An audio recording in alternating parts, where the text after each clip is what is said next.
I can't help but be worried because whilst there's been wars during my lifetime, I've seen 2 Gulf Wars, I've seen a Falklands War. There's been more, but like this is the first one where it's like a concerning war because of the potential escalation. I've lived through market crashes, 2008, March of 2020, but like I feel like there's a potential much bigger crash coming. I feel like there's a lot more to worry about right now than I've ever experienced in my life. I'm not saying this to be like alarmist, but just like it's a bit shit.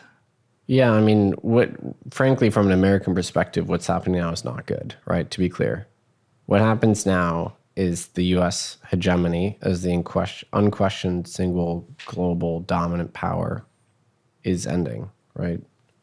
So we were at the zenith of our power in 1990 when the Soviet Union collapsed. We went from a multipolar world to a unipolar world. We had 20 good years of unquestioned superiority, absolutely unquestioned, from 1990 to 2010 or so.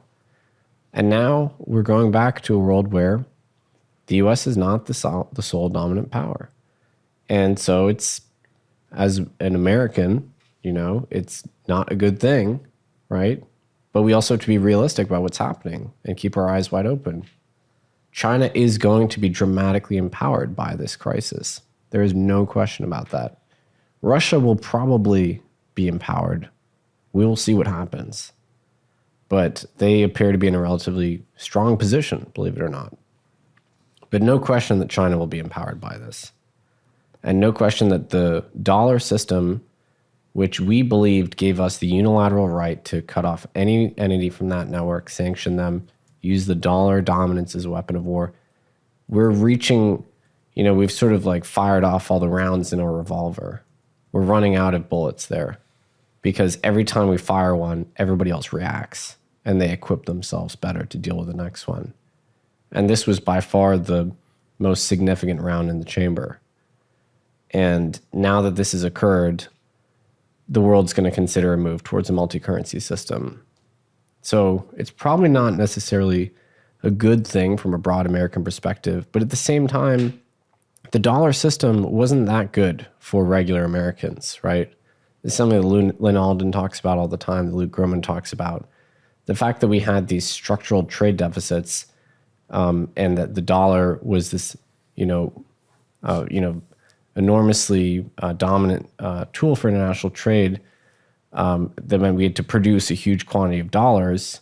It meant that the financial system ended up really engorged and structurally too large in the US, which was good for people in the financial system like me, but it was really bad for regular people who had manufacturing jobs. Like that all got completely outsourced. The working class was like totally decimated in this country and everything was outsourced abroad and we lost all of our manufacturing capacity. So maybe ending the dollar as the global reserve and moving to a more multi-currency model, like a Bancor maybe, or a commodity-based model, will actually be better because maybe this will be a catalyst to re-onshore our manufacturing capacity. And so it's possible that this is bad for sort of American strength writ large as an empire, but is good for maybe your median American. Well, I think there's been a little benefit to the world of having such an empire.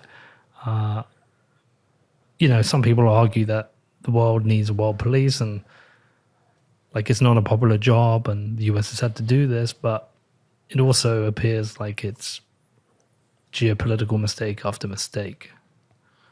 And perhaps a weakening of the US may be good around the world. I don't know. I think it's going to be really bad for energy security and food security. And the question is, who can step in and, run that blue water navy and ensure that the trade routes are protected and ensure that Saudi oil makes its way around all the 4 corners of the globe safely, and that the fully globalized system of trade works and functions and things like that. And it's not clear that there's anyone that can step in and do that. So the U.S. is very energy secure. It's very food secure.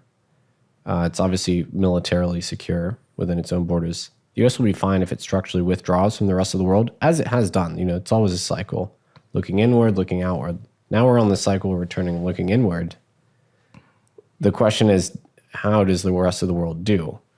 And, you know, a lot of our allies, I don't think, are sort of adequately prepared to deal with an increasingly isolationist USA, with Europe being a great example right now.